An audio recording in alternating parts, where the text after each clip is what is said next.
Today's date's January 20th, 2020. I thought I'd do a quick update on the greenhouse, which is largely completed. We have, the walls are all finished on the inside, other than on the end where we are still working on the aquaponics. We're just kind of finishing up the tank over here. We're using some IBC totes, and we're going to, on the shelf, we're going to put 4 grow beds to start with. We'll have a sump underneath, so we've got some digging to do still. Hard waste filter will go over there. So that's the current project. Other than that, the greenhouse is largely completed. The heating and cooling is in and working great for winter. We have some summer cooling things we'll do, like a water wall and some misting. We won't do those till March. But I thought I'd just, now that we've got it dialed in for heating and cooling, kind of show you how we heat and cool this unit. What happens, basically we're trying to keep this unit between 50 and 85. And so what happens when it drops down to 50 overnight, this blower here turns on and it pushes air through 12 pipes. Those 12 pipes run 230 feet through the yard and come back in the greenhouse over here. Come back in right here, and we've measured the temperature at about 56 degrees, and so that really helps. The air helps also circulate the air in the greenhouse. The other thing we decided to do, because we want to keep it above 50, or at least at 50, is we decided to put in a backup heater. And this isn't a really big heater. This is has a 5,000 and a 7,500 watt setting. Has a thermostat, and we've got it set right at about 50. We've been monitoring it to make sure that's happening. So at 50 degrees and below, this thing will turn on. And what we found overnight, in the early morning hours, it'll kick on and intermittently run together with the geothermal throughout the night until 8 or 9 in the morning. And it keeps it at 50 and above. The other interesting thing is, even when it's overcast like today, where we are expecting more snow, we're going to be probably low 20s to low 30s all day, where we've been the last several days. Even when it's overcast, it'll warm up in here into the 50s. It's still getting some heat from the sun. And which brings up the next thing. If it's sunny outside and it's even in the 20s or 30s, this thing without any cooling can heat up to 100 degrees if it's in the 40s. So we have to cool it in the winter.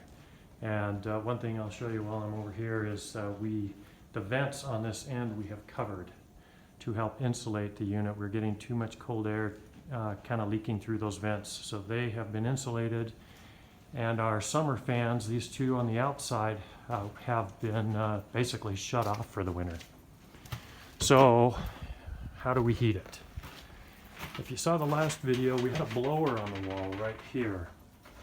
And the plan was at 85 degrees, this blower would turn on and suck air out of these pipes, which run 50 feet and come out in the yard. And that would circulate and cool the greenhouse. Well, it wasn't doing a very good job of that. It just wasn't pulling much air out of these pipes. It was just finding it somewhere in the room, and it just wasn't doing much. So we removed the blower, put it over here. I think we will find a use for it. But what we did instead was we put a 20-inch fan right here above the door near the top of the greenhouse. We set it at 85 degrees, and when that comes on, it sucks a lot of air out of this room, and it takes a lot of air out of these pipes, which again is coming, these only run 50 feet in the yard, so it's cold air. It's we've been measuring it in the low 50s, and it really helps to cool the greenhouse. In addition to that, because it's pulling so much air, we put a solar stick on this vent. This guy will open up in the low 70s to mid 70s where it really gets open. And so this vent is open when the fan goes on. And this fan pushes air into the main portion of the greenhouse. And so that air needs somewhere to go. That hot air needs to exit while it's pulling cold air in. You can hear the blower on right now. The blower is means it's about 50 degrees in here, but that fan pushes air and it exits through these vent pipes right here. These go about 8 feet into the yard, and they really get humming when that fan is on, so we know the hot air is exiting the greenhouse right there. The other thing I would say about this is that these are exposed. We don't have them covered in the winter, and we have monitored the temperature, and that air is very stagnant in the pipes if the fan isn't on. So it's not bringing in cold air, which we're happy about. So we leave the pipes exposed. It's the only thing exposed in here to the outside. And that helps us keep it at 85 degrees. The other thing I probably ought to mention about heating it in the winter, we have a big advantage being below ground here. We're 4 feet underground, and then we burned the dirt up on the south side about 1.5 feet, so it's about 5.5 feet over here, and 2 feet over here, so we're about 6 feet on the north end. So being in the ground here, we're well insulated. We've of course insulated the north, east, and west walls. We've insulated the vents down on the end. And this unit will generally stay about 20 degrees above the outside temp. So we get a really good head start having just a well-insulated greenhouse. So that's how we heat and cool it in the winter. It's been keeping us between 50 and 85. We're testing some barrels filled with water to see if we can absorb some heat during the days to help keep this thing warmer during night. We of course haven't done much by way of plants and trees while we're getting this greenhouse dialed in. These are all tropical fruits. We've got some mangoes, some avocados, some citrus, some bananas, some dragon fruit, other things like that. In March, when it warms up a little bit, we'll order in more trees and plants, and we'll get the greenhouse really planted out.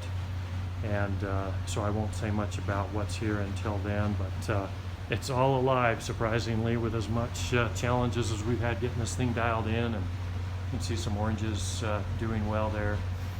But that's the update for now, and I'll keep you posted on the aquaponics and other things. Probably the last thing I'd mention, we've been monitoring our underground water, and you can see it down there.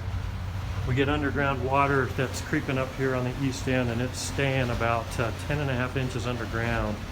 It's only for about the eastmost 10 feet. We're hoping it doesn't rise up to the level of the greenhouse, but it seems to be holding up okay. So that's the update for now on the greenhouse in January.